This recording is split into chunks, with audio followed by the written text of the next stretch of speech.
आज आपण कुकरच्या एका शिट्टीमध्ये भट्टीसारखे खारे शेंगदाणे आणि फुटाणे बनवणार आहोत. खूप सोपी पद्धत आहे. बाहेर आजकाल मार्केटमध्ये फुटाण्यांना कलर येण्यासाठी केमिकल्स वापरले जातात. तर केमिकलचे फुटाणे खाण्यापेक्षा खूप सोप्या पद्धतीने घरच्या घरी तुम्ही बनवू शकता. तर मी इथे शेंगदाणे घेतलेले आहेत. हे रेग्युलर शेंगदाणे आहेत जे खारे शेंगदाणे बनवण्यासाठी मार्केटमध्ये वापरले जातात. ते सोलापुरी शेंगदाणे लांब आकाराचे असतात बघा.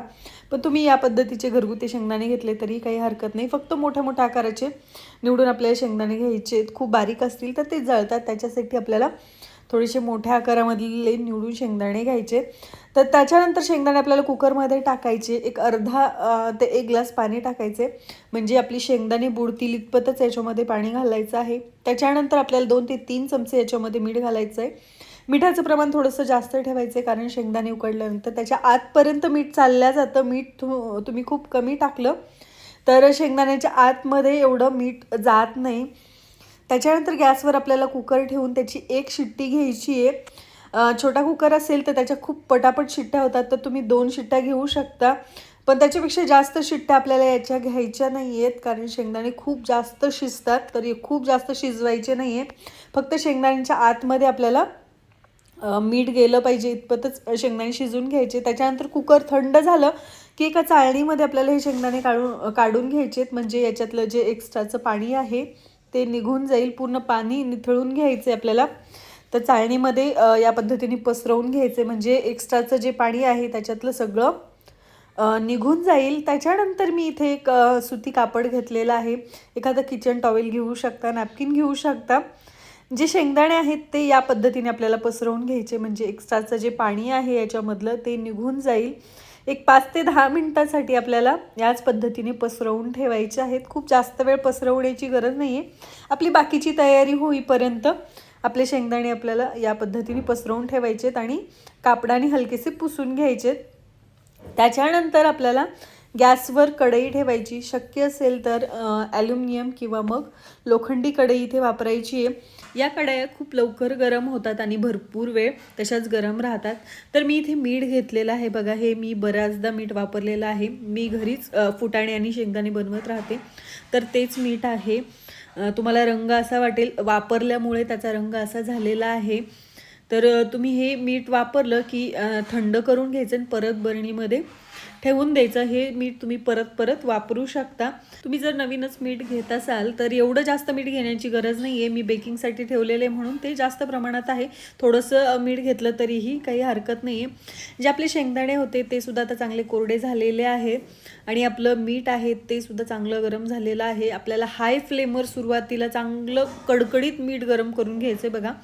फुटाणे आणि शेंगदाणे बनवण्यासाठी सगळ्यात महत्त्वाचं असतं ते मिठाचं टेम्परेचर. शेंगदाण्यांसाठी कसं ठेवायचं आणि फुटाण्यांसाठी कसं ठेवायचं मी ते तुम्हाला एक्सप्लेन करते. आता शेंगदाण्यांसाठी कसं मीठ हवं ते सांगते. फुटाण्यांचं मी नंतर सांगेल. तर सुरुवातीला अगदी कडकडीत गरम मीठ झालं की त्याच्यामध्ये आपल्याला शेंगदाणे टाकायचे आहेत आणि शेंगदाणे टाकले की त्याच्यानंतर आपल्याला गॅसची फ्लेम लो ठेवायची आणि लो फ्लेमवरच आपल्याला हे शेंगदाणे भाजून घ्यायचे. शेंगदाणे ओले आहेत त्याच्यामुळे सुरुवातीला असं वाटेल की त्याचं टेम्परेचर कमी झालेलं आहे मिठाचं, तर थोडी मीडियम फ्लेम करू शकता. एकदा शेंगदाणे व्यवस्थित मिक्स करून घेतल्यानंतर पण परत आपल्याला गॅसची फ्लेम आहे ती लोच करायची आहे. लो फ्लेमवरच आपल्याला शेंगदाणे चांगले खमंग भाजून घ्यायचे आणि सतत हलवत राहायचे. म्हणजे मध्ये मध्ये तुम्ही सोडलं तर हरकत नाही आहे, पण अधूनमधून आपल्याला हे हलवत राहायचे. जर तुम्ही गॅसची फ्लेम हाय ठेवली आणि मीठ खूप अति गरम झालं तर आपले शेंगदाणे आहेत ते वरतून करपतात आणि आतून मऊ राहतात, कच्चे राहतात. त्याच्यासाठी आपल्याला लो फ्लेमवरच 6 ते 7 मिनिटासाठी हे शेंगदाणे भाजून घ्यायचे. जेव्हा मिठामध्ये भाजतो थोडासा वेळ लागतो, पण खूप छान खमंग खरपूस भाजतात बघा. जसे भट्टीमध्ये शेंगदाणे आपण भाजून आणतो सेम तशीच चव लागते. गाड्यावर पण मिळतात त्याच पद्धतीचे हे शेंगदाणे होतात बघा. तर हे शेंगदाण्याचं साल अगदी सहज निघते. त्याच्यामुळे आपल्याला एक शेंगदाण्याचं साल काढून आतून तोडून बघायचं आहे व्यवस्थित आतपर्यंत छान शेंगदाणा आपला भाजला आहे की नाही. तर थोडासा मला कच्चा वाटतोय म्हणून मी एखाद्या मिनिटासाठी अजून हे शेंगदाणे भाजून घेणार आहे. गॅसची फ्लेम यावेळीही मी लोच ठेवलेली आहे. मीडियम करू शकता थोडीशी, तर मी थोडी मीडियम केलेली आहे आणि परत एखाद्या मिनिटासाठी आपण हे शेंगदाणे भाजून घेणार आहोत।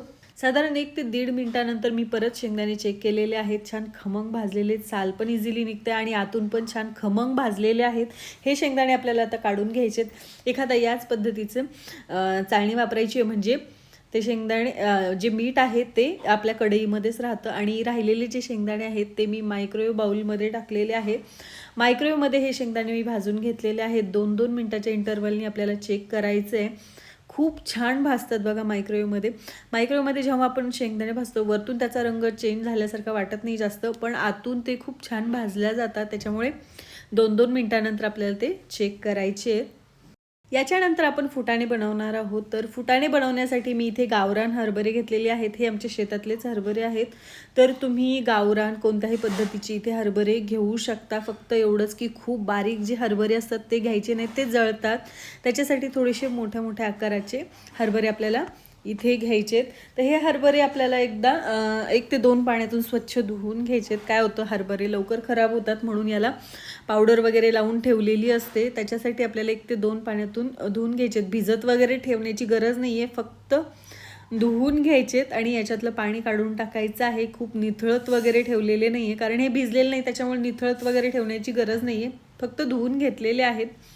फुटाणे जेव्हाही आपण बनवतो तेव्हा मिठाचं टेम्परेचर खूप महत्त्वाचं आहे। सगळ्यात मोठी ट्रिक आहे ती हीच आहे। आपलं जेवढं मीठ चांगलं कडकडीत गरम होईल तेवढे आपले फुटाणे आहेत फार पटापट फुटायला लागतात। जर तुमचं मीठ चांगलं गरम नसेल तर आपले जे फुटाणे आहेत ते तयार होत नाहीत, हरभरे फुटत नाहीत।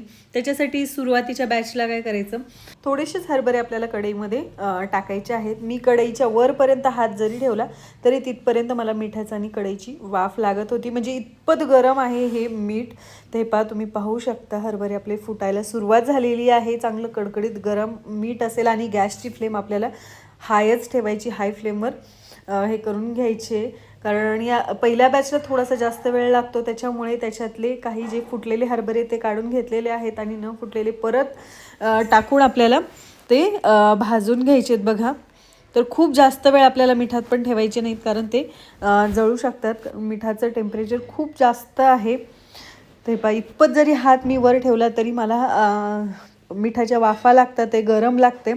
त्याच्यानंतर आपल्याला दुसऱ्या बॅचसाठी हरभरे टाकायचे आहेत आणि कंटिन्यूस आपल्याला हलवत राहायचे, एका जागेवर ते हरभरे नाही ठेवायचे, कारण 10 ते 12 सेकंदामध्ये आपले जे हरभरे आहेत ते फुटायला लागतात बघा। तुम्ही पाहू शकता किती पटापट आपले जे हरभरे आहेत ते फुटतात ते आणि त्याच्यापासून फुटाणे बनून तयार होतात। मी इथे व्हिडिओ अजिबात स्किप केलेला नाही आहे किंवा कट केलेला नाही आहे, फक्त तुम्हाला फास्ट प्रोसेस दाखवलेली आहे। त्याच्यामुळे तुम्हाला कळून जाईल की आपले फुटाणे छान तयार होतात ते। या पद्धतीने मी सगळे जे फुटाणे आहेत ते तयार करून घेतलेले आहेत बघा। जसे मार्केटमधून आपण फुटाणे आणतो अगदी तसेच होतात, केमिकल फ्री आहेत। बाहेर मार्केटमध्ये काय केलं जातं, फुटाण्यांना कलर येण्यासाठी त्याच्यामध्ये केमिकल्स वापरले जातात। तर केमिकलचे फुटाणे खाण्यापेक्षा घरच्या घरी खूप सोप्या पद्धतीने तुम्ही फुटाणे बनवू शकता।